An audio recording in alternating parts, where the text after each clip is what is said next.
sa katabi mo, araro ng puso. Okay? So, yun po. Kaya ako nandito ko sa ganitong church. Dahil ito yung church na alam ko, buo yung magiging karanasan ko sa Diyos. Hindi lang puro panloob, may panlabas. No? Yung talagang makakapaghanap ako sa Espiritu ng Diyos ng malaya. O kailangan ko magsisigaw, hindi ako ma-judge, di ba? Amen? Hello? Amen? Gusto ko kasi yung karanasan ko sa Diyos, buo Hindi yung baka sakaling born again. Sino dito gusto mo baka sakaling ligtas ka? Pag baka sakaling ligtas ka, doon ka sa baka sakaling langit. Gusto nyo sa baka sakaling langit? Ha? Kasi di mo rin masigurado Kasi di mo nadama ang Diyos ng buo ng kompleto yung experience Diba? May Diyos ba? Mahal ba ako ng Diyos? Ligtas ba ako? Nasa akin bang banal na spirito ng Diyos? Baka. Sino dito sagot mo doon? Baka. Mapupunta ka ba sa langit? Baka. Ganun. Ligtas ka ba? Baka. Yan. Na-receive ko ba yung pagpapala ng Diyos? Baka. Puro baka. Kasi hindi kompleto.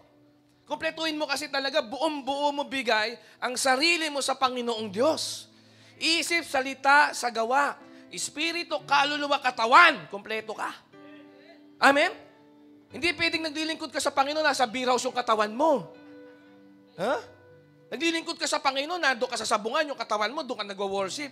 Kalukuhan yun. Kung magwo-worship ka kay Lord, yung isip mo dadalhin mo kay Lord, yung puso mo dadalhin mo kay Lord, yung pakiramdam mo dadalhin mo kay Lord, higit sa lahat, yung katawan mo. Hello? Ano ka ba, manananggal ka na iwan yung kalahati? Tinamig katabi mo, baka manananggal yan, kalahati lang na kay Lord, yung katawan. Di pastor, di mo nakita. Kahit di man di nakataas yung kamay ko, yung pa ako umiindak. Ano ka ba manananggal ka? Kalahati lang ng katawan mo. Amen? Di ba? Nakikita ka ng mga bata. Sabi mo sa katabi mo, nakikita ka ng mga bata. Gagayahin ka niyan. Lalo na kung may anak ko kayo, gagayahin ko kayo. Ay, yung tatay ko, tigas ng mukha, Sa worship, ganun din ako, mas titigasan ko. Ganun yung mga bata.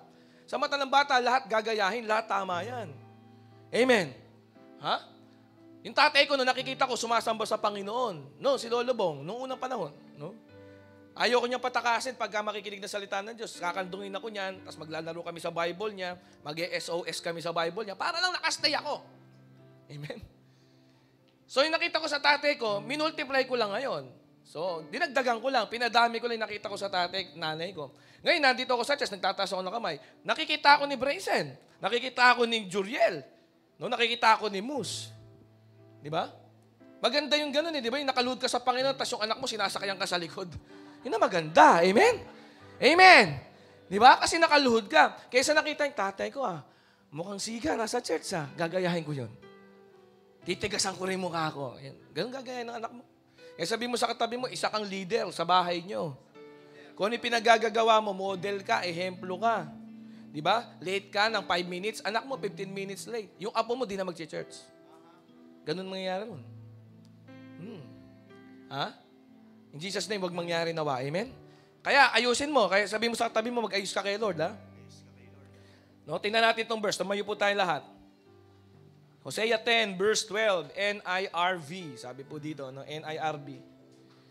Your hearts, ayan, nauna pala magbasa.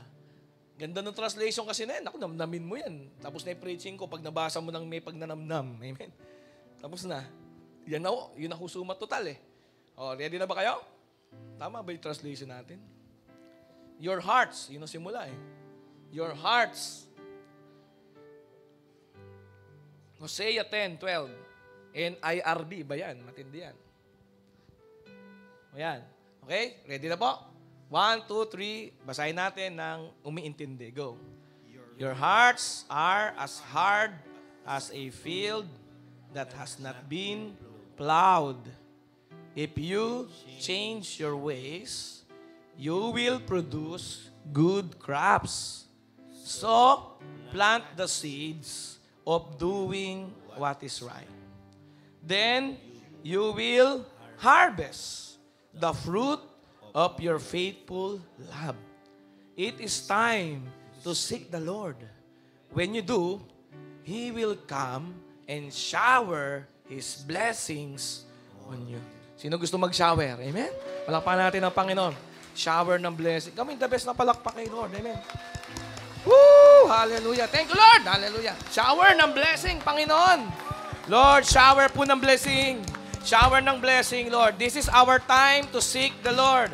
This is my time to seek the Lord. Amen. Lord, ito yung oras ko to seek you, Lord. To seek you, Jesus. When I will do it, if I will do this, you will come, O Lord. Yun ang gusto ko, Lord. You will come. Dadating ho kayo. You will come and you will shower me, my family. You will shower me with blessings. Sige, sabihin mo yan sa Panginoon. Lord, this is my time to seek you. This is my time to seek your heart, O Lord. This is my time to seek you, Lord. Gagawin ko po ito. Sige, sabihin mo sa Panginoon, gagawin ko yan, Lord. I will seek you. Lord, I will seek you, Lord. Panginoon, nahanapin kita. Dadating ho kayo. Dadating ka, Panginoon. Dadating kayo, Panginoon, sa aking buhay, sa aking pamilya, sa aking personal life. Dadating ho kayo, and Lord, you will shower me with blessing. Come on, angkinin mo yan. You will shower me your blessing, O God. Lord, yung pagpapala mo will be upon my life. Your blessing will be upon my family. Your blessing will be upon my mind, my head. Your blessing will be upon my head. Your blessing will be upon my head. Lord, I will take shower. Sige, sabihin mo yan sa Panginoon, Lord, I will take shower of your blessing. Ako po yung magsha-shower ng inyong blessing, Panginoon. Ito po yung aming prayer. Salamat po, Holy Spirit. Palakpakan po natin ang Panginoon. Praise God.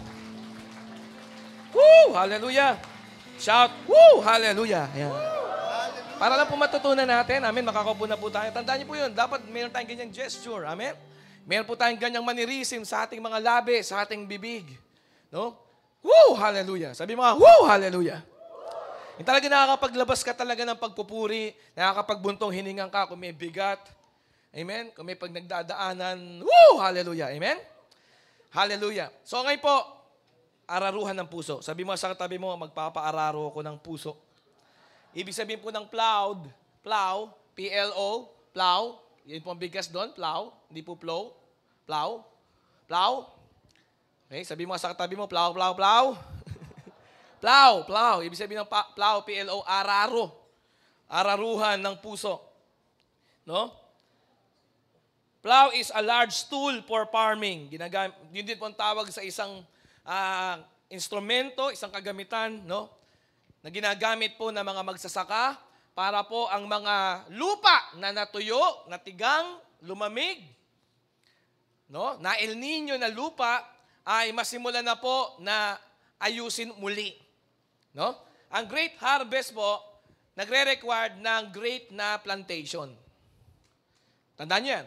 Ang great harvest kailangan diyan meron kang matindiring mga tanim. Okay? At hindi ka naman makakapagtanim, okay, nang hindi po maayos ang lupain o hindi na araro yung lupain. Okay?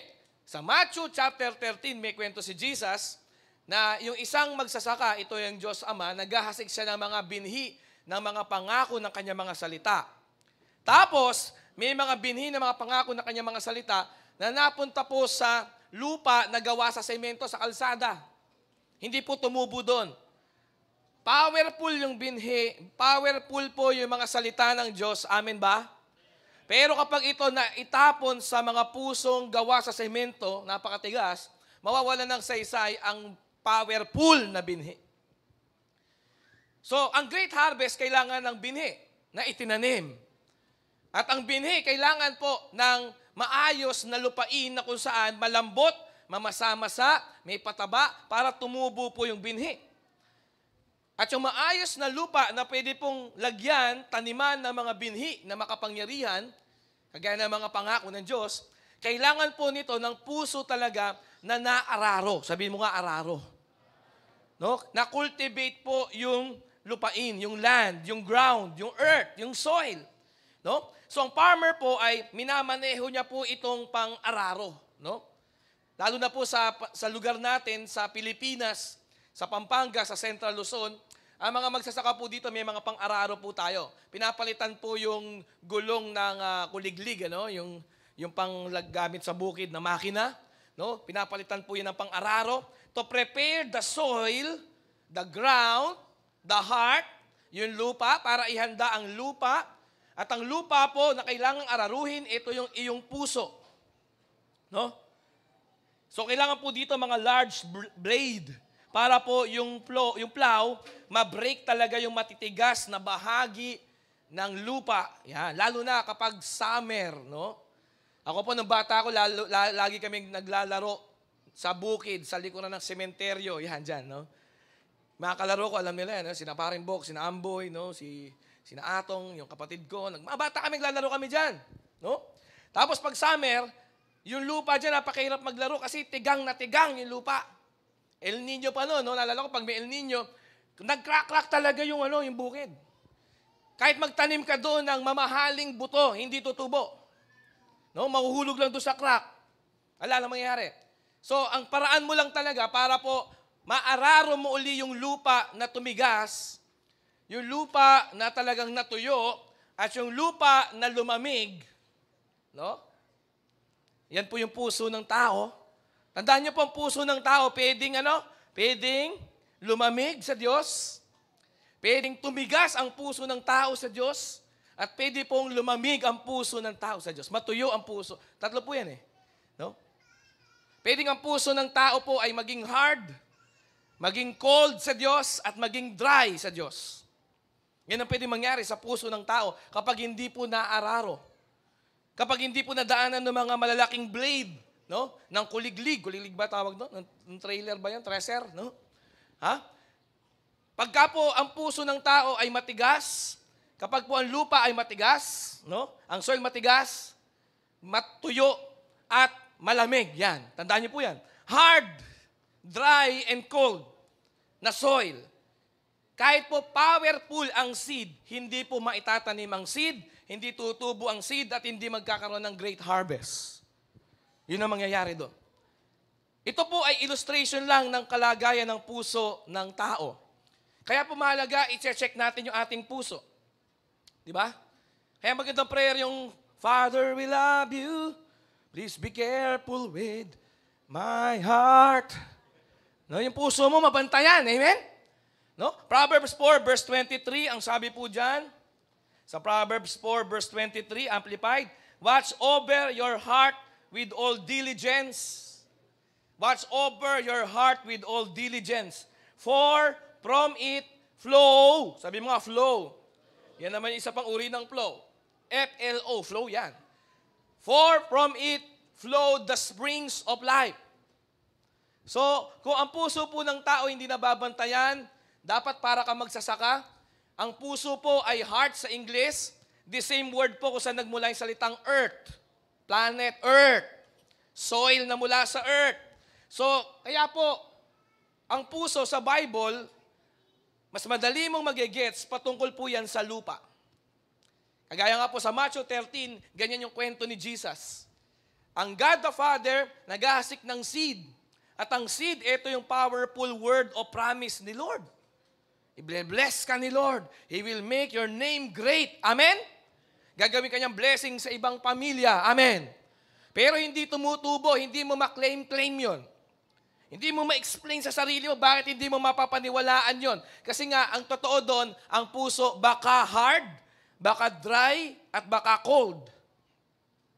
Baka ang puso ay tumigas, ang puso ay natuyo, at ang puso ay lumamig sa Panginoon. Kaya kailangan po ng araro. Sabihin mo, araro. Pero mabalik tayo sa araro. Ang pag-aararo po, kahit napakalaki po ng mga blade na ginagamit, gumagamit ka pa ng treasure, yung kuliglig, ano po? Hindi po maaararo po ang isang lupa o isang bukid na wala pang tubig. Hello? Nakasunod po ba kayo? Mahirap mag-araro, mahirap mag-tiltil ng lupa na tigang, na tuyo. Kailangan mo itong basain. Rain, sabi mo rain. At ang rain po, yan po ay mula sa langit. Pag umulan, no, kahit El Nino, yung lupa na naging tigang, ibig sabihin ng tigang po, natuyo, tumigas, no? Yung lupa po na lumamig sa Diyos, parang puso lumamig sa Diyos, at yung puso po na natuyo, no?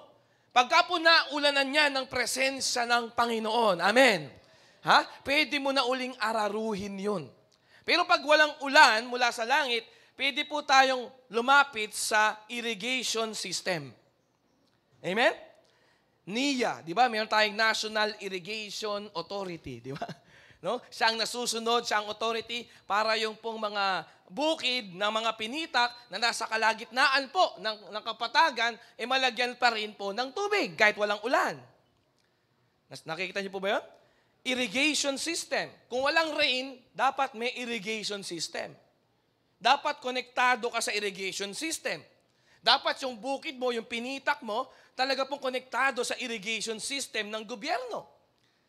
Maganda po itong illustration kasi ganun din ang Diyos. Ang Diyos, minsan wala sa papadalang ulan, pero may papadala siya sa yung irrigation system. Palakpan natin ang Panginoon.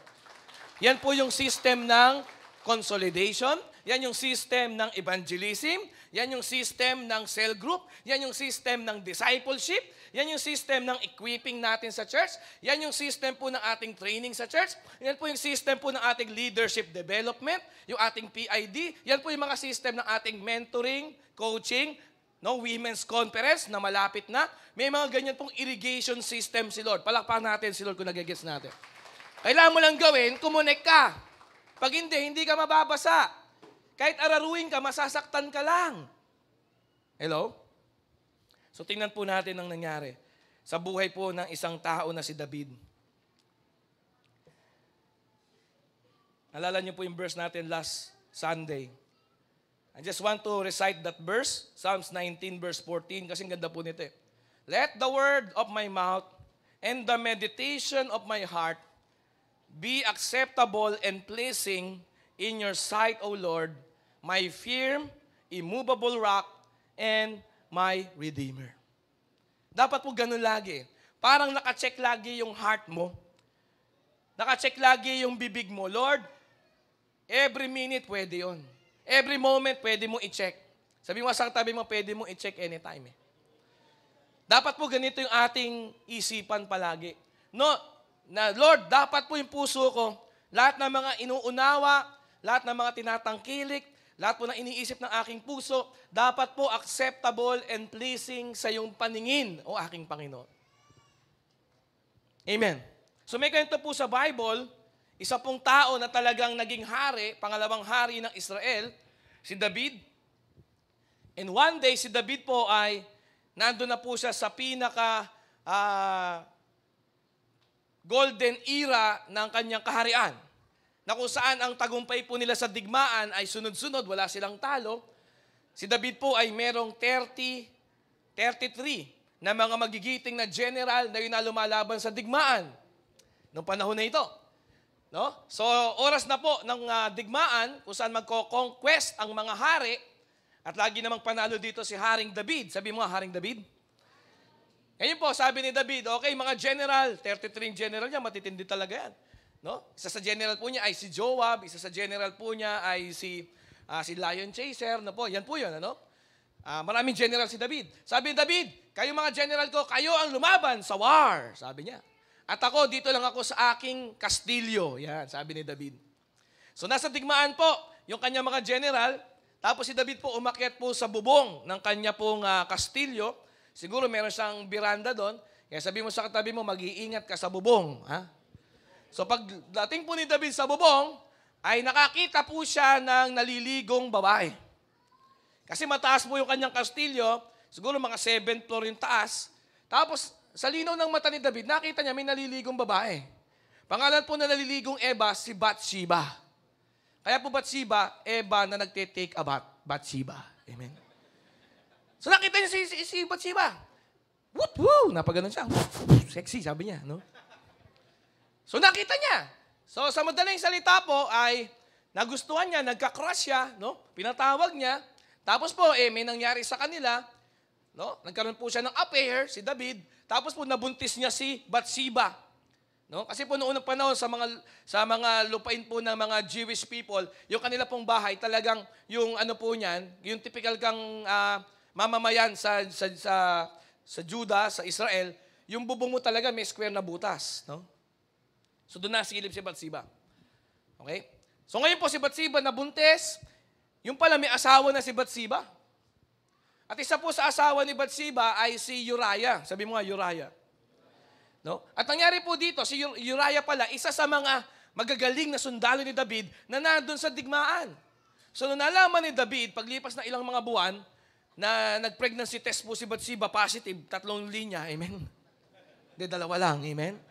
No, positive sa pregnancy test si Bathsheba, sabi niya, nagpa-ultrasound, no? Nagpa-ultrasound si Bathsheba, buntis siya, confirm. Sabi ni David, yari ako nito. No? So, nalaman niya na may asawa pala tong si Bathsheba, si Uriah nga. Tapos si Uriah, na magiting na sundalo, nasa digmaan. Sabi ni David, kailangan gumawa ako dito ng tinatawag na scapegoat. Yan. Sino dito gumagawa ka rin ng ganyan? Amen? Umamin na ho tayo. Amen? Gagawa ko ng technique, sabi ni David. Papatawag ko si Uriah, papauwing ko sa kanila, siyempre na-miss nun yung misis niya, sigurado sila po ay magkakaroon ng anak. Sigurado sila po ay magsasama bilang mag-asawa at lusot na ako, sabi ni David. Hello? So pinatawag po ni David si Uriah. Yung leader po ni Uriah sa digmaan ay si General Joab. Sabi niya, General Joab! Tumunog po yung cellphone. Grrrr, ang gring eh. No? Messenger, tumatawag. David, ng video call. Sabi po ni General Joab, Sir, ano po kailangan nyo, mahal na hari? Pauwiin mo dito ang batalyon na kung saan kabilang si Uriah. Yan. So umuwi po si Uriah. Sabi po ni Haring David kay Uriah, pagbalik po niya ng Jerusalem, Uriah, umuwi ka sa inyo, namimiss ka ng misis mo. Ha? Sabi po ni David kay Uriah. So sabi ni Uriah, napakamot ng ulo, Sir, warrior ako, Sir. Sabi niya, hindi, umuwi ka, yung misis mo. So wala po nagawa si Uriah, umuwi. Ito nangyari, problema. Hindi po natulog sa loob ng bahay si Uriah. Natulog si Uriah sa labas ng bahay, sa may pinto. No? Kinaumagan, sabi ni David, bakit hindi ka natulog sa bahay ninyo? Sabi ni Uriah, Sir, nasa digmaan po yung general ko. Nasa digmaan po yung aking mga batalyon. Hindi ko maatim na ako nasa loob ng bahay, sila nasa digmaan. Doon ako sa digmaan, sabi ni Uriah. Sabi ni David, napakakulit na itong bata na ito. Ha? Hindi ako makakalusot nito eh. Ayaw umandar ng scapegoat. Di ba? So ano po sabi to make the long story short, sabi po ni David kay Uriah, sige, bumalik ka na sa digmaan. So tuwan-tuwa po si Uriah. Tapos tumawag na lang po si David, nagpadala po siya ng sulat kay General Joab o tumawag siya siguro sa Facebook Messenger ni Joab. Sabi niya, General Joab, si Uriah parang matigas ang ulo, parang nagre-rebelde. Ganito gawin mo. Sa pinaka-frontline ng digmaan, sa ilagay mo. Siguraduhin mo mamamatay. Sa sacrifice. Ganun talaga. Sa digmaan, sabi siguro ni David kay Joab. So to make the long story short, nilagay po ni General Joab si Uriah sa harapan ng digmaan. Frontline po si Uriah. Kahit gano'n siya kagaling, namatay po si Uriah. Tapos ginawa po ni David, kinuha niya si Bathsheba bilang kanyang concubine. No? Kinuha niya po si Bathsheba, yung asawa ni Uriah, bilang concubine. So lumipas ang mga buwan, no? Patuloy po na nagdalang tao si Bathsheba, tuloy po ang kanyang pagbubuntis. No? Si David po parang wala lang. No? Hindi po ito isang linggo na nag-backslide si David. Hindi po ito isang buwan na napalayo si David. Ito po ay humigit kumulang 1 taon na nalayo si David sa Panginoon. Parang ganyan po tayo sa Panginoong Diyos eh. No? Tandaan niyo po, palatandaan ng puso na nalalayo sa Diyos. Ito, tingnan niyo. Mayroong ginawang 5 palatandaan. Sintomas o indicator na ang puso mo ay nagiging hard, nagiging dry, at nagiging cold. Nagiging tigang, nagiging tuyo, at nagiging malamig, no? Sa Diyos. Hard, cold, dry heart. HCD, heart. Yan yung heart na mayroong HCD. Ano yun? Hard, cold, saka dry heart. Ito sintomas niyan, 6. Refresh nyo na lang sa media team. 6 na yan. Yung pinadala ko sa'yo, 4 lang. Ito, 6 na. Symptoms of a hard, cold heart. Hard, cold, dry heart. Sintomas. Para malaman mo lang, kasi baka di mo alam eh. Number 1, ito unang palatandaan. Neglect of daily devotion. Yan. Neglect. Hindi ka na nagde-daily devotion. Number 1 yan. Yung devotion mo parang mais na bungi-bungi, no? Every other day. Yan. Sana every other. Hindi na nagbabasa ng salita ng Diyos sa araw-araw. Unang palatandaan. Pangalawa pong palatandaan, forgetfulness of spiritual gatherings. Biro mo yung Sunday, nakakalimutan. Yung cell group, nakakalimutan. Forgetfulness, nagiging ulyanin. Nagiging ulyanin ka, ay may cell group pala kami. Ay, may farm ba ng Monday? Tinatanong pa ba yun? May farm ng Monday. Amen. Hello? No? May worship ba ng Sunday? Parang ka nagtanong ng gano'n eh. Kailangan ba mag-worship ng Sunday? Malamang. Sabi mo sa katabi mo, malamang. Pero nag-uulyanin eh. Nag-uulya-ulyaninan. Yan po, forgetfulness of spiritual gatherings. Meron kayong meeting ng leader mo, mag-PPID sana kayo, ililibre ka eh, di ba? Pero natakot ka eh, no? So, kunyari na lang, nakalimutan. Ay, nakalimutan ko. No? Leader, nakalimutan ko, mag-uusap nga pala tayo. Nakalimutan ko, may cell group nga pala tayo. Diyos ko po, 2 taon na yung cell group mo na permis lang naman ang oras, nakalimutan mo. Amen? Hello? Walang ganun dito. Amen? So, yan po, sintomas na yan. So, kung kaya mo pang bantayan ng sarili mo dyan, sabi mo sa katabi mo, watch your heart.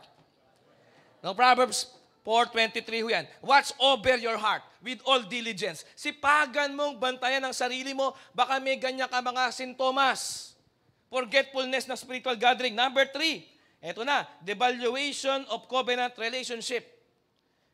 Ibig sabihin ng devaluation, binababa mo na yung pagpapahalaga. Binababawan mo ang pagpapahalaga mo sa mga covenant relationship mo. Lalo na kunyari sa asawa. Asawa ko lang yan. Misis ko lang yan eh. Anak ko lang naman yan. Nagiging mababaw na lang yung iyong pagpapahalaga sa mga tao na binigay ni Lord sa'yo. Yan po. Ibig sabihin, okay lang kahit di mo siya kausapin, okay lang kahit hindi mo siya hinga ng sorry, okay lang kahit hindi kayo mag-usap. Yan. Ibig sabihin yan, dinidevalue mo yung mga covenant relationship. For example, nag-commit ka sa leader mo na part ka talaga ng team of 12 niya. Tapos, binabawan mo yung pagpapahalaga sa pagiging part mo ng team of 12 niya. Dinidevalue mo na yung mga covenant relationship. Yun po ibig sabihin nun. Yung pagpapahalaga mo sa mga spiritual mong ugnayan, sa mga tao na binigay ng Diyos sa'yo para ikaw ay nache-check, nate-train, naiyahanda, pinapababaw, dinidevalue mo. Tinitingnan mo na lang yun ng walang halaga o hindi na kasing halaga ng dati. Yan po pangatlong palatandaan. Sabi muli sa katabi mo, check your heart. You better watch out so you will not cry. Amen?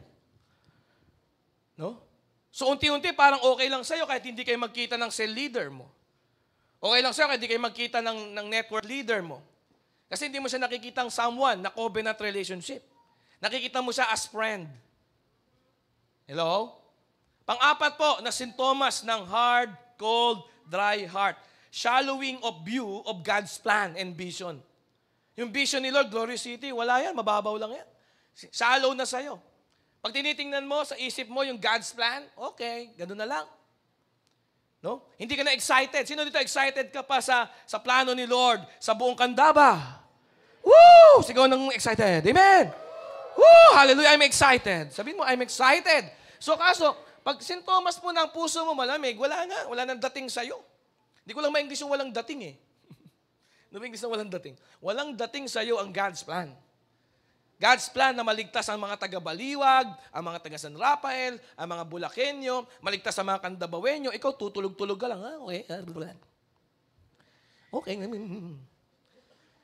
Alam niyo, totoo dyan, may sakit ka sa puso. Oh.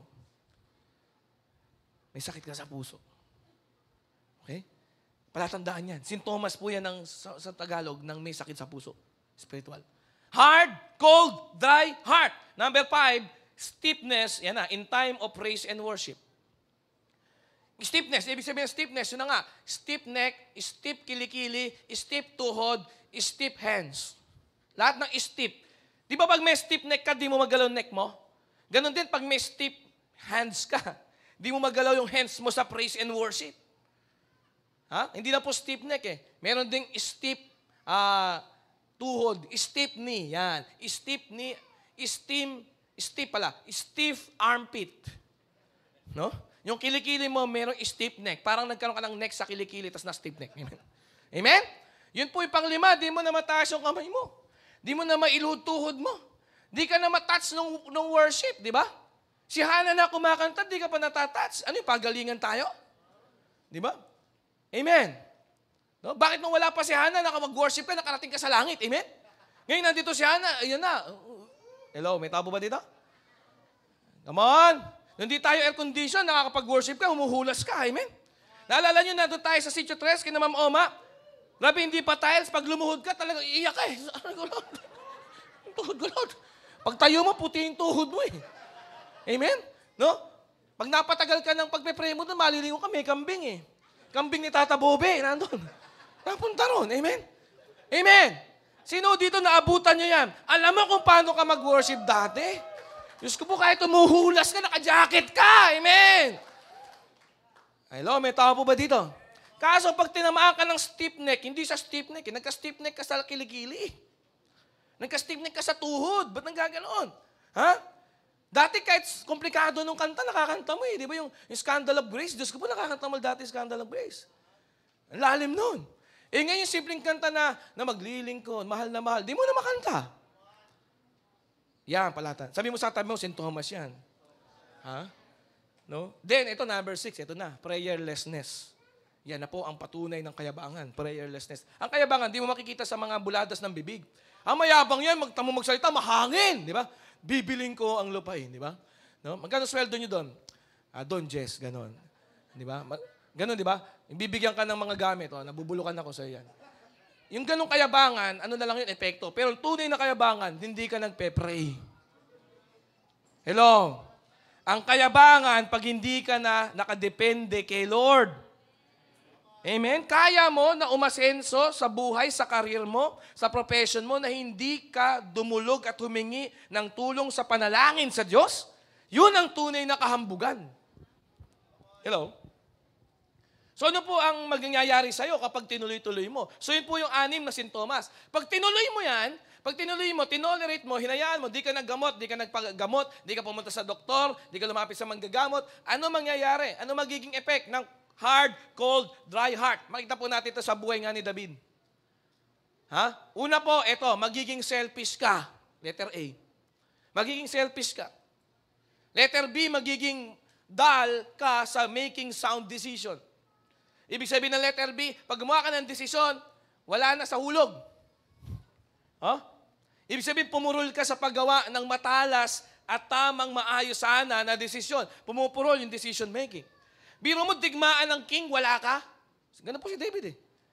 No? Meron naman akong 33 soldiers, sila ang maghirap sa digmaan. Naging selfish na si David. No? Sa 2 Samuel ho yan, 2 Samuel chapter 12, binasa natin yung tinuro, yung atin pong kinuwento kanina. No? So, selfishness, dullness, number 2, letter B pala. Letter C, eto na, deafness to God's direction. Nabibingi na sa direksyon ng Diyos, sa kanyang buhay, sa kanyang pamilya, sa kanyang kabuhayan, sa kanyang negosyo, sa kanyang pamumuno, lalo sa iyong pamumuno. Sabi mo sa iyong katabi, ikaw ay isang tagapamuno ng Diyos. Tinitingnan ng Diyos kung kaya mong pamunuan ng tama, muna ang pamilya mo lang. Then bibigyan kanya ng spiritual na batalyon. Amen? Yung team of 12 mo.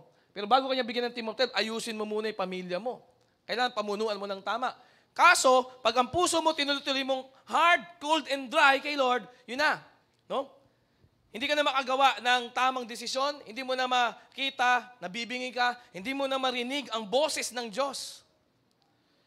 Hirap niyan. Yan po mangyayari, yan ang effect. Pang-apat, mabubulag ka sa mga principle ni Lord.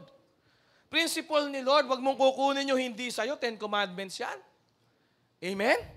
Hello? Pero ang ginawa po ni David, ang dami namang asawa ni David eh. Alam niyo po si David, marami siyang concubine. Noong unang panahon, pwede yun eh. Meron siyang 8 na legit na wife si David.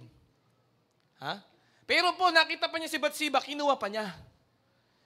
Yan po ay paglabag talaga sa principle ni Lord. Nabulag na po si David sa mga prinsipyo ng Diyos. Kasi ang prinsipyo ng Diyos, dapat nakikita mo. Direksyon yan eh.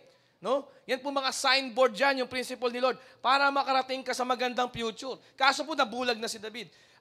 Tingnan niyo po, kapag po ang puso natin may problema, ang mata po natin umiikot. Amen. Hello? Yung may makasakit sa puso dito, mag-say amen. Hindi, wala na. In Jesus' name. Amen.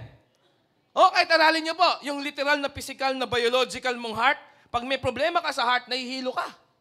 Umiikot paningin mo. Blind. Ganon din po sa spiritual. Yung mga principle ni Lord, tinatabla mo na si Lord. Sabi ni Lord, wag mong kukuhanin yung hindi sa'yo pag nanakaw yon. Ano ginawa ni David? Kinuha niya hindi niya asawa. Asawa ng iba. Blindness to God's principle. Huwag kang makikipamatok sa hindi mo asawa. Ala na eh. Okay lang yon, di ba? No? Paano dumating na Christian ka, okay lang sa'yo. Nakapalo ka pa kay sino yung mga sexy? Yung si Pilita Corrales. Amen? Di ba? Nakapalo ka pa doon eh. Di ba? Alam mo pa eh. No? Sino nga uli yun? Sino yung ano ngayon? Sino ngayon yung nasa Facebook? Mga lalaki? Sino? Ayaw mo sumagot, mahuli ka, no? Bababa ako. Hindi, joke lang. Natanungin ko kayo isa-isa. Di ba? Tapos sa'yo, okay lang. Di, okay lang yan. Parang ganito yan eh, yung dalawang unggoy. Kwento ko sa yung dalawang unggoy. Sabi nung boss nila, yung trainer nila, train tong dalawang unggoy na to eh. No, sabi mo sa tayo, parang ikaw, no? Train. So yung dalawang train na unggoy, sabi ng master nila, meron akong isang piling ng saging doon. 12 yon. Ha? Huwag niyong gagalawin yon. Pagbalik ko, di niyo ginalaw yon, bibigyan ko kayo ng isang malaking lalagyanan ng saging, isang karton, madaming saging, mas marami. So si Unggoy 1 at si Unggoy 2 nag-usap. Sabi ni boss, umalis siya. Huwag daw natin gagalawin yung saging. No? Maya-maya, si Unggoy 1, ito na lumalapit doon sa saging. Sabi ni Unggoy 2, "Oy, huwag mong galawin yan. Huwag kang lumapit dyan. Huwag kang lumapit." Si Unggoy 1, sabi ni Unggoy 1, "Bakit? Kakainin ko ba?" Sabi lang ni boss, huwag kakainin eh. Lumapit lang naman ako, titingnan ko lang. Sabi ni Unggoy 1. Wala nagawa si Unggoy 2. Di ba? Maya-maya, si Unggoy 1, nandun na po sa lalagyanan. Sabi ni Unggoy 2, "Uy! Huwag mo kakainin yan. Yari tayo kay boss, papatayin tayo ng pagkakinain mo. Pag di mo kinain, bibigyan tayo ng mas maraming saging." Sabi ni Unggoy 2, "Bakit? Kinakain ko na ba? Nandito lang ako. Chine-check ko lang. Binabantayan ko lang. Ha? Baka may kumuha," sabi ni Unggoy 1. So wala nagawa si Unggoy 2. Maya-maya, si Unggoy 1, hawak na yung saging. Sabi ni Unggoy 2, Uy, patawak mo." Sabi ni Unggoy 1, "Bakit? Kinain ko ba?" "Hinawakan ko lang." Wala nagawa si Unggoy 2. Maya-maya po, pinihit na po ni Unggoy 1. Sabi ni Unggoy 2, "Uy, ba't pinihit mo?" "Pinihit ko lang." "Bakit? Kinain ko ba?" So nakuha po ni Unggoy 1 yung isang saging. No? Tapos po, inamoy niya. Unggoy ka, masarap yan. Sabi ni Unggoy 2, "Oy! Ba't inamoy mo?" Sabi ni Unggoy 1, "Bakit? Kinain ko ba?" Sabi, "Huwag kakainin eh. Inaamoy ko lang. Ay kung bulok." Sabi mo sa katabi mo, "Inaamoy ko lang." Alam niyo po, sa madaling salita, binalatan. Whoop! Whoop! Sabi ni Unggoy 2, "Pamamatay tayo." Sabi ni Unggoy 1, "Hindi, binabalatan ko lang. Kakainin ko ba?" "Sigurado ka ba kakainin ko kung binalatan ko?" Sabi po ni Unggoy 1, wala nagawa si Unggoy 2. Maya-maya po, yung saging na nakabalat, nakatutok na. Sabi ni Unggoy 2, "Uy!" Sabi ni Unggoy 1, "Bakit? Tinututok ko lang eh." "Kakainin ko ba?" Alam niyo po, to make the long story short, the next day, may dalawang unggoy po nakalitsyon. Parang, sabi mo sa tayo mo, ikaw yun. Yung kasalanan, di ba? Bakit nagpalaw lang naman ako? Hindi naman nakahubo Hindi mo nakahubo eh. Nakahubad ba? Hindi naman eh. Yan. Yung mga lalaki, ganyan, di ba? No? Ba't nag-chismis ba ako? Prayer request yun eh. Yung mga babae, di ba? Hindi naman ako nainggit eh. Nagandahan lang ako sa bago niyang kilay. Nainggit na ba kagad ako? Hindi pa ako nainggit. Nagandahan lang ako sa niya binili yung talukap. Ang ganda eh. Di ba? No, sa kanya nabili yung kanyang foundation. Ang ganda eh. Di ba? Hindi ako gitera. Nagandahan lang ako. Ganon. Yan, maya-maya niyan. Saan ba yung Shopee store niyan? Yan. Di ba? Saan ba maka-order niyan? Pastor, di na kami nagsha-shopping ngayon. Di ka na nagsha-shopping. Nagti-TikTok store ka na lang. Di ba? Sabi sa Bible, ika-10 utos, huwag mong pagnasaan yung hindi sa'yo. Ngayon po, normal na lang eh. Uy, nag-travel goals siya. Gusto ko rin yun. I-PPM mo na. Anong package yun? Pinaganda lang natin eh. Influencer. Sa totoo, taga-inggit. Ay, pumalakpak ka sa Diyos kung nakuha na yun. Ika-10 utos, huwag kang maiinggit sa hindi sa'yo. Amen? Huwag mong pagnasaan yung hindi sa'yo. Pero yun nga, nakita nyo, kamukha ng unggoy. Kamukha ni Unggoy 1 tsaka ni Unggoy 2. Kaya nasa kaliwat kanan mo, sabi mo sa kanya, baka kayo yun, ha? Di ba si Unggoy 1 tsaka si Unggoy 2? Sabi doon, wag niyong kakainin yung saging. Ano ginawa nung una? Lumakad. Lumapit eh. Di ba? Nag-visit lang sa page. Tapos tumayo doon sa lalagyan. nag-like sa page. Yan. No, maya-maya, hinawakan. Tapos, kumuha ng isa. Inamoy. Nasaan ka na doon? Tayo kita mo, nasaan ka na doon? Sino aamin dito, nandun ka na sa amoy, inaamoy mo na. Ginagasgas mo na ilong mo. Nilalason mo na yung sarili mo. No? Parang sa love life, di ba? Pag single ka, huwag makipamatok sa hindi mananampalataya. Bakit kinaibigan ko lang? Masama ba? Di ba? Masama ba sa church na to makipagkaibigan? Mapagmahal tayo, di ba? Hello? Bakit masama bang uminom lumagok lang, tagay lang naman Tagay lang, birthday. Tagay, birthday. Hanggang doon lang. Talaga ba? Sabi mo sa tayo mo, talaga ba? Unggoy ka rin. Sabi mo sa kanya, unggoy ka rin Di ba? Nakyutan lang ako, pogi, i-evangelize ko yan. Prayer for 3 ko siya, tapos sumunod 1 for 3 na. Di ba? Prayer for 3 ko yan. Di ba? Pag pray ko yan kay Lord. Tapos pag niyaya ko sa church yan, maboborn again yan. No, babae ka, ini-invite mo, lalaki. Hindi, bibigay ko yan kay Kuya Renz, Malyari, the leader ko. Yan. Di ba siya mag-handle niyan? Yung disciple niyang si Parang mag-handle niyan. Ako, malinis ang puso ko dyan. Ganun tayo Di ba? Sabi nga nagsimula sa patikim-tikim, pinilit kong gustuhin. Di ba? Ngayon nagsimulang lumalim. Ganyan tayo sa kasalanan Ngayon ang hirap tanggalin. Kabilin-bilin na ng lola. Amen? Ganun lang tayo nagsisimula di ba? No? Hindi naman, wala naman akong plano talagang mag-adik Masama bang makipagbarkada? Yun. Yan, sabi mo sa tabi mo, hello, unggoy. Unggoy ka rin So si David, ganon. Bakit? Masama bang magpaiwan sa digmaan? 33 nga yan, trinain ko yan sa Cave of Adullam, kaya naging matinding mga warriors yan. Ganda, no? So yun, kayo makipagdigma. Dito lang ako sa aking kastilyo. Sa 7th floor may bubong. Pagkaki sa 7th floor ng bubong, kaya pala niya may 7th floor ng bubong, lahat ng chicks makikita niya siguro ron. Yan, amen? Ganun ho nangyari kay David. Tapos, siguro nandun ang Holy Spirit kay David. David, wag kang umakyat sa bubong. Bakit magpapalamig lang ako sa bubong Gusto ko lang ng air. Di ba? Gusto ko lang ng peace of mind. Yan. Sino dito naghanap pala ng peace of mind na wala ka na kay Lord? Amen? Dahil sa peace of mind na hinahanap mo, na wala ka sa peace of God. Hello? So, ganun po si David. Tapos nakita niya, naliligo. Bakit? May ginawa na ba ako? Tinignan ko lang, naliligo. Kasalanan ko ba? Ba't naligo siya? Di ba? So, yun na. Nag-traitor si David sa kanyang isa sa pinakamagaling na sundalo. Pumatay si David. Nangalunya si David. Nag-fornicate si David. Nakipamatok sa hindi niya asawa si David. Nagsimula lang yan. Actually, di man patikim-tikim. Nagsimula lang yan sa papasyal-pasyal. Hello, may tao po ba dito? Yun nga, letter E, ano epekto? Ito matindi. Fall into sin temptation. Letter E. Effects ng hard, cold, dry heart. Yun na. This leads sooner, pag nag-fall ka na sa sin temptation, legal na ang lahat ng sumpa sa buhay mo.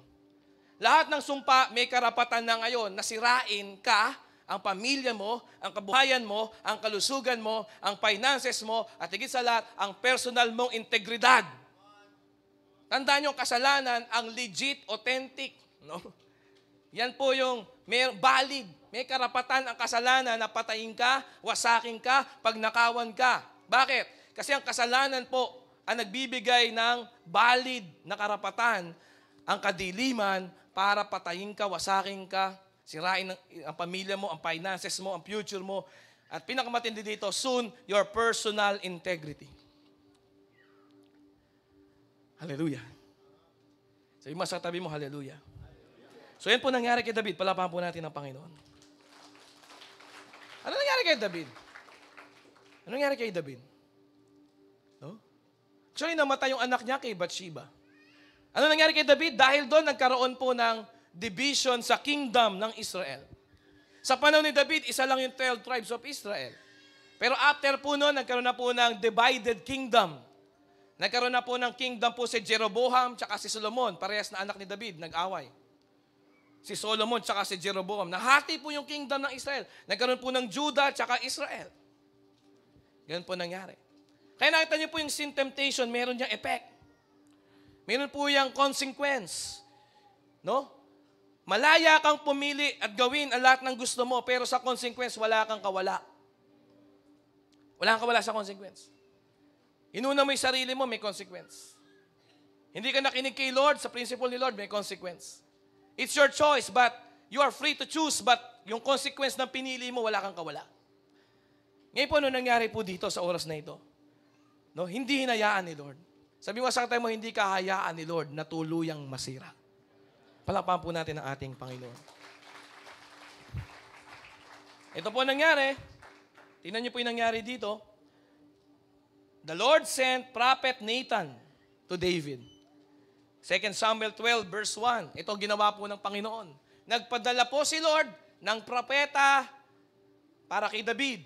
Si Nathan. Okay? Prophet Nathan. No? Verse 1. So ganito po ginawa ni Prophet Nathan. Siya po ay nagkwento.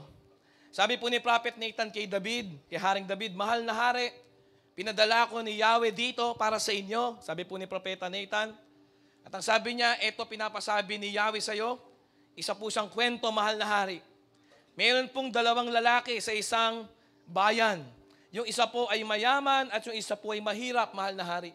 Ganyan po nagkikwento si Prophet Nathan kay Haring David. No, pagkatapos po magkasala ni David. Verse 2, yung mayaman pong lalaki, marami po siyang tupa na pag-aari. Pero po yung mahirap na lalaki, meron lamang po siyang nag-iisang inaalagaang tupa sa buong buhay niya. Mahal na mahal niya to. Siya po nagtaguyod sa tupang ito. Kinakalong niya po ito sa kanyang kamay. Inalagaan niya po ang tupa na ito kasama ang kanyang mga anak. Yan pong ginawa ng mahirap na lalaki. Nakikisalo po siya sa pagkain, ang tupa na ito, umiinom po sa sarili niya pong baso, ang tupa na ito. Natutulog po ang tupang ito sa kanyang mga bisig. Ganyan po minahal ng mahirap na lalaki yung kanyang nag-iisang tupa. No? Para po itong anak na babae para sa kanya, mahal na hari. Ngayon po, ganito nangyari. May dumating po na isang traveler, bumisita po dun sa mayaman. Pero yung mayaman, imbis po na kumuha ng tupa sa kanyang napakaraming kawan ng tupa para ihanda sa kanyang bisita, ang ginawa po ng mayamang lalaki, mahal na hari, ay kinuha, ninakaw niya yung tupa nung mahirap na kapitbahay. Kinuha niya po yung tupang nag-iisa nung kapitbahay niyang mahirap na lalaki, mahal na hari. Yun po ang inihanda niya sa kanyang bisita, pinatay niya po yung tupa ng kapitbahay niya na mahirap na lalaki na ito. Alam niyo po, verse 5, tingnan niyo po ito. Si David, nag-alab sa galit. David burned with anger against the man. Sa kwento lang yun, dala sa kwento si David. Papatahin ko yung mayaman na yan, sabi ni David. Ha? Yun pong sabi ni David dyan, mga kapatid. No? Sabi niya kay Prophet Nathan, sino ba yan? Sabi niya. Papatahin ko yan, sabi niya. Loko-loko yan Dami na niyang tupa, kinuha pa niya yung tupa nung mahirap niyang kapitbahay na lalaki nag-iisa. Alam niyo po, sabi ng Prophet Nathan kay David, ikaw yun. Hello? Ha? Parang sa unggoy Kanina, sabi mo sa katabi mo, ikaw yung unggoy. Yung sobrang tigas ng puso mo, hindi mo na alam nagkakasala ka. Yung kasalanan sa'yo, normal. Yung panonood ng bull sa'yo, normal yun. Lahat naman ng lalaki nanonood ng bull. Sabi sa research, 92%. Sa bawat 10 lalaki, siyam nanonood ng bull. Magbilang tayo, 1, 2, 3, 4, 5, yung siyam nanonood.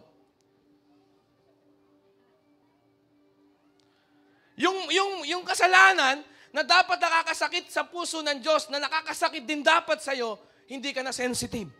Ang puso ay naging matigas, ang puso ay naging tuyo, ang puso ay naging malamig sa Panginoon. Dati si David, antindi nung kanyang, nung kanyang spiritual senses, na 1 sentimetro lang siyang malayo kay Lord. Naluluha na siya, Lord, di ako pwede. Babalik ako sa iyo kaagad, Lord. Ngayon, hindi ka umiyak. 1 taon na siyang nawalay sa Diyos, walang effect. Nakita mo, nandun si Prophet Nathan, Sabi ni Prophet Nathan sa kanya, ganito yung kwento. Isang mayaman, isang mahirap. Yung mayaman maraming tupa. Yung mahirap, isa lang ang tupa. Dumating ang bisita ng mayaman. Ang ginawa ng mayaman, kinuha niya, ninakaw niya yung tupa ng kanyang kapitbahay na isa lang ang tupa ng kapitbahay niya. Hindi pa nalaman ni David na siya yun. Parang tayo po, na ikaw na tinutukoy ni Lord sa preaching, yung katabi mo pa rin, buti nga sa'yo. Para sa'yo, sa pulkano. Yun ang patunay na ang puso, hard, cold, tsaka dry. Hindi mo na makita. Si David, hindi niya na makita. Galit na galit pa sa verse 5. David, burned with anger. Papatayin ko, sino ba yan? Prophet Nathan, sino yan? Luko-luko yung mayaman na yan. Sino yan? Sabi ni Nathan, ikaw yun. Doon lang umiyak si David eh. Doon lang sa tinamaan eh. Doon lang napalood si David. Sabi niya, Lord. Verse 7, Nathan said to David, you are the man. This is what the Lord God say to you. Sabi ni Lord, ito pinapasabi ni Lord kay David.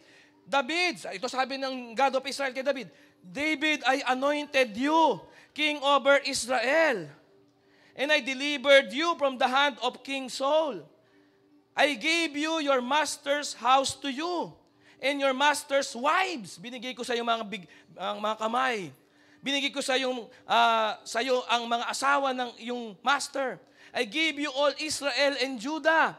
And if all this has been too little, kung naliliitan ka pa sa mga binigay ko sa iyong blessing, sabi Lord kay David, bibigyan pa kita ng mas marami. Verse 9, why did you despise the word of the Lord by doing what is evil in His eyes?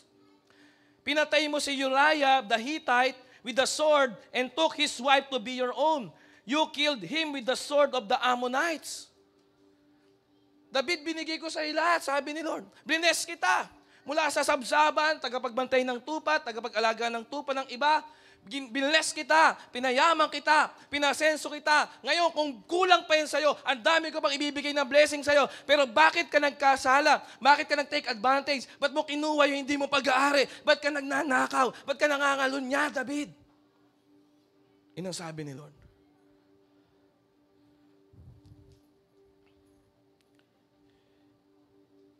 Verse 13.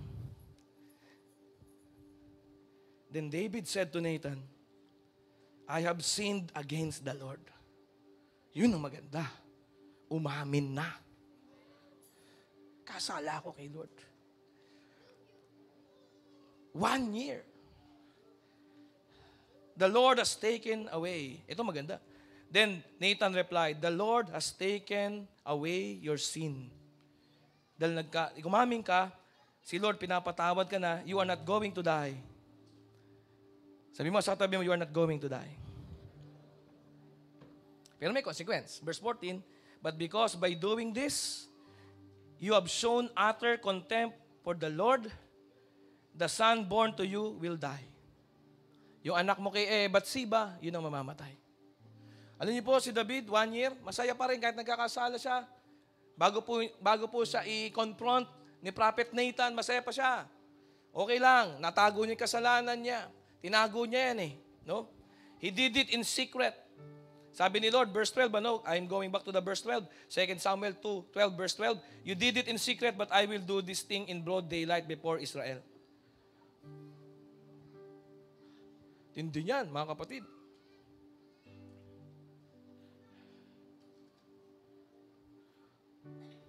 Kaya po, mahalaga yung kaya mong magpakumbaba sa Panginoon. Kaya mas maganda buhay mo talaga yung sinecheck mo yung heart mo. Let the meditation of my heart be acceptable and pleasing in your sight. Amen? Na kung sakali man, Lord, malayo ako sa iyo ng 1 centimeter, kaagad sensitive ako. Amen. Yung sumagot ka sa nanay mo, pabalang, o di man pabalang, basta sumagot ka, medyo bastos yung sagot mo. Medyo walang respeto yung sagot mo. Noon pa lang hindi dahil mahal mo nanay mo, kundi alam mo nalayo ka sa Diyos. Alam mo hindi naging pleasing kay Lord yung ginawa mo. Dapat ganun. Ba't ka mag-aasawa ng maayos? Ba't ka mag-aasawa ng Kasi nga, sino dito yung pag mag-asawa ka, Lord, ayoko na mag-aasawa ako, nababoy ko yung aking testimony. Huwag mo na lang ako bigyan ng asawa, Lord. Kasi okay naman ako walang asawa. Amen? Kaysa mabababoy ko yung ano mo, yung pangalan mo, Lord. Yun po ang puso. Yun yung puso na maayos. Anong sense, Lord, na magkaroon ako ng jowa tapos lalayo ako sa iyo? Amen? Amen? Anong sense, Lord, na may diploma ako, nakapagtoga ako ng itim, nalayo ako sa iyo? Anong sense na nandun ako sa Dubai, sa Saipan, sa Taiwan, sa mga first world country, nalayo ako sa iyo? Anong saysay nun? Yung ganun kakasensitive na 1 centimeter away ka lang kay Lord, na naiwan ng bahagya, Lord, gumagano ka na kagad. Amen? Yun po yun. Alam niyo po, anihan, bago umani, may tanim. Bago may tanim, may lupang maayos. Bago magkaroon ng lupang maayos, may nag-araro. Amen. Bago makapag-araro, kailangan mayroong tubig. Pero niyo po, kahit may tubig, pag hindi ka mababa ang loob, hindi pupunta sa yung tubig. Amen. Kailangan nandun yung kababaang loob. No? Hoka. H-O-C-C-A. Kinopya ko lang po ito kay na Pastor Art, no? Pero hindi ginawa kong hoka. Dapat humble, honest, open, correctable, accountable. Hoka. No? Dapat ganun ka eh. Humble, honest, open ka, bukas ang puso mo, correctable ka, pwede ka ituwid, then accountable ka. Ibig sabihin ng accountable, handa kang magpa-correct, magpa-monitor. Double H-O-C-A. Hoka. Di pala double C yan, double H. Kasi kung hindi ka humble, kahit nandiyan ang water, lalampasan ka ng water. Amen. Napasin mo kaya kailangan mo ng digging para magkaroon ka ng pagkababa. Para bumaba yung elevation. Ang totoong elevation, baba. Amen. Hindi pataas na kayabangan. Ang totoong elevation na sinasabi, hindi elevate, tataas. Elevation din po yung mababa yung antas mo. Low-key ka lang. Humble ka lang. Kaya mong tumanggap ng correction, ng rebuke. Okay lang sa'yo mapagalitan ng maraming tao kasi mababa ang loob mo. Hello? Ito po mahalaga to. Tapos correctable ka, i-adjust mo, babaguhin mo. Pag sinabi sa'yo, alam mo, kaya ka nagkakaganyan, di ka nagdi-devotion, magdi-devotion ka na sa bukas. Ganun po yung correctable. Yung correctable, changeable. Kung ano siya ngayon, tatanggapin niya yung sakit, mali siya, tapos bukas, ibahin na niya. Amen? Ibahin na niya. Ang tawag po dito talaga, mahalaga kasi sa'yo yung kayo ni Lord. Ayokong malayo sa Panginoon. Kaya susi po dito na magawa mo yung kalooban ni Lord, after own heart ka ni Lord. Acts 13:22, sabi dyan, after he had removed si Saul, ito nga po yung bago palang maging hari si David. Ito kasi si David eh. Maganda na lang po kay David, meron siyang babalikan eh. Ito yung totoong David. Pero hindi siya perfect. Pero napanatili ni David yung ganito niyang asal, ugali. He raised up David to be their king. Muli na itayo ni Lord si David eh. Kaya ka itayo uli ni Lord kapag ganito ka. No? Sabi po dito, I have found David, the son of Jesse, a man after my heart. Kaya lang nagkaroon ng effect kay David, yung rebuke, yung correction ni Prophet Nathan. Kasi ang puso niya, ang hinahabol-habol si Lord. Oh, kaya doon siya nasasaktan. No, doon talaga siya nawawasak eh. Yung hindi na siya nakakahabol kay Lord. Kasi ang ugali niya, ang pagkatao ni David, yung brand niya is a man after God's own heart. Yun ang brand niya eh. Yun siya. So ikaw ganyan ka, a man after God's own heart. Kapag nalayo ka kay Lord, ayaw mo. Amen. At yun ang pinakamaganda. Kasi yun ang mag-aayos palagi sa'yo kahit magulo-gulo ka. Yung puso mo na humahabol sa Panginoon. No? Sabi po dito ni Lord, I have found me a man. Nakahanap ako para sa sarili ko na isang lalaki. Si David yon, no? A man after my heart, who will do all my will. Nakita niyo po, pag ang puso mo humahabol kay Lord, effect lang nun, resulta lang ho yun, bunga lang ho, yung gagawin mo lahat ng gusto ng Diyos. So hindi mo talaga magagawa yung gusto ng Diyos na hindi ka humahabol-habol muna sa puso ng Diyos. Puso yan eh. Heart yan eh. Amen? Yung heart po natin sa Panginoon eh. Humble. No? So yan po ating check lagi. You will do the will of God. Sino dito gusto mong gawin yung gusto ng Diyos? Amen. Anong gusto ng Diyos? No one should perish. Anong gusto ni Lord? That everyone will come into repentance. Anong gusto ni Lord? Magkaroon ka ng team of 12 mo din, kagaya ni Jesus. Anong gusto ni Lord? Maging Christ-like tayo. Amen. Sa ugali, sa asal, and then also sa ministry. Anong ministry ni Christ? 12 lang. So mag-desire ka na gawin yung gusto ni Lord kasi ang habol mo, puso ni Lord. So kung ano yung gusto ni Lord, yun din ang gagawin mo. Nakita mo yung paggawa mo sa gusto ni Lord, resulta lang ho. Hindi mo gagawin yung gusto ni Lord kung hindi ka man after His heart. So si David kaya siya nakarecover eh. No, kaya siya nakarecover kasi alam niya paano niya masasaktan sarili niya. Ikaw, alam mo paano mo sasaktan sarili mo? Saan ka ba nasasaktan? Pag walang pera. Saan ka nasasaktan? Kapag di mo nakuha yung gusto mo. Saan nasasaktan? Kapag sinisira nila yung reputasyon mo, imahe mo, gano'n ba? O sino dito nasasaktan ka kapag nalalayo ka sa Diyos? Kasi bakit? Isa kang tao na humahabol-habol sa puso ng Diyos. Kaya pag nalayo ka sa Diyos, doon ka nasasaktan. Doon lang po na-rebuke si David. Amen? Alam niyo po, ang ganda ng mga sinulat ni David.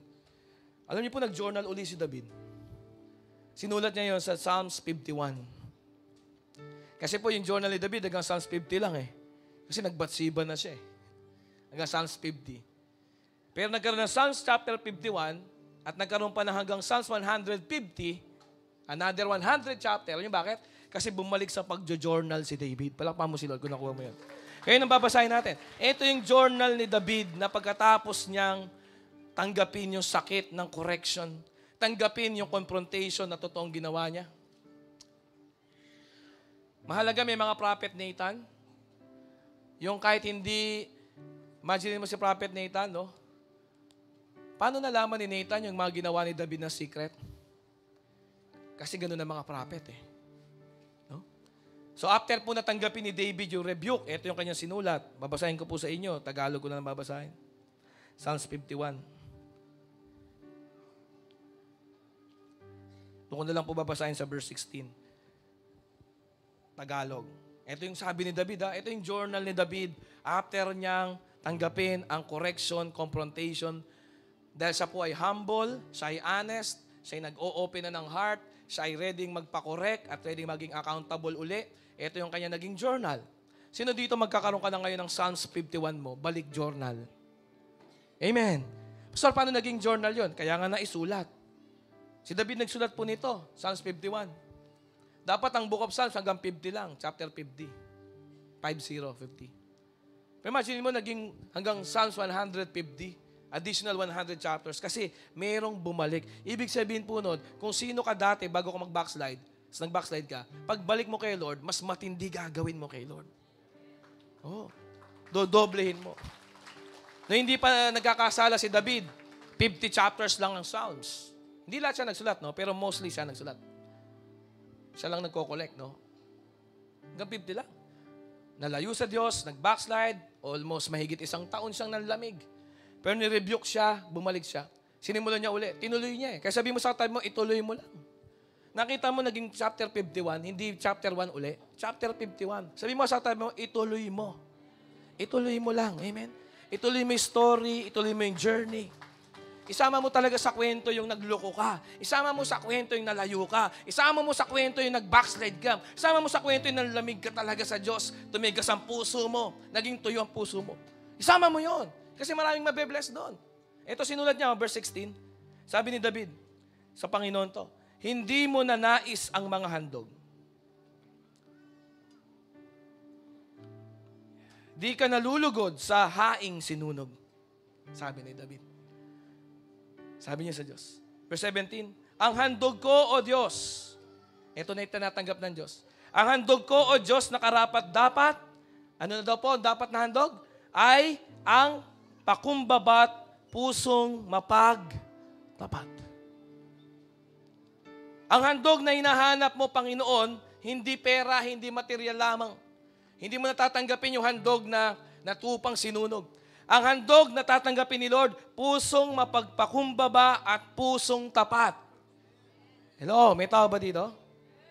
Pusong mapagpakumbaba at pusong mapagtapat. Verse 18, iyong kahabagan, O Diyos, ang Zion, ang Jerusalem ay muling ibangon. Bakit sinabi ni David yan? Wala silang talo sa war. Sabi ni David, wala nga tayong talo sa war, pero bumagsak ang Jerusalem. Bumagsak ang aking pamilya, ang aking syudad. Bakit? Dahil ako ay nalayo sa Diyos. Anumang tagumpay mo sa panlabas, kung sa panloob, malayo ka sa Diyos, dapat kang ibangon. Nagupo ang syudad. Kaya sabi po ni David dito, kahabagan mo, O Diyos, ang Zion. Ang Jerusalem ay muli mong ibangon. Verse 19, at kung magkagayon ang handog na haing dala sa dambana, torong susunugin, malugod na ito'y iyong tatanggapin. Doon po muli tatanggapin ng Diyos ang paglilingkod mo. Doon muli tatanggapin ni Lord ang mga sakripisyo mo. Pero yung sakripisyo mo, hindi niya tatanggapin. Hanggat hindi ka natututong sumunod. Hanggat hindi mo tayo natututong magpakumbaba. Hanggat hindi mo tayo nagkakaroon ng pusong mapagpakumbaba, mapagtapat. Yun pong verse 17. Kaya ano ang handog mo sa Diyos? Sabi nga sa inyo, ano ang worship natin sa Diyos? Ang handog natin sa Diyos, pusong mapagpakumbaba. Pusong mapagtapat. Honest. Handang mag-confess. Handang sabihin sa Diyos. Amen? Tayo po ay mag-close. Tumayo po tayo lahat. Bawat isa may pagkakataon mag-pray. Ipanalangin ang sarili niyang puso. Lord, yung puso ko. Patawarin mo ako, Lord. Minit ulo ko, nagalit ako. Pinokus ko yung isip ko sa mga material things. Nakapokus yung mata ko sa internet, sa online. Sige po, pusong mapagpakumbaba. Pusong tapat, nagtatapat, honest kay Lord na nangungumpisal. Diba? Hindi kay Father ka mangungumpisal. Sa totoong Diyos. Kaya may pagkakataon ho tayo ngayon. Sana po makita mo ikaw yung tinutukoy ng Word of God. Sana makita ho natin ako ang topic. Ako ay tinatamaan. Tama yun. Ako dapat yung nagko-confess. Ako dapat yung open, yung puso na walang tinatago at handa nang maging totoo. God's will for you ay magkaroon ka ng glorious life with Jesus. Maraming salamat sa iyong panonood dito sa ating YouTube channel. Huwag mong kalimutan mag-subscribe sa Glorious City Church YouTube channel. Have a blessed life, family, finances, and future.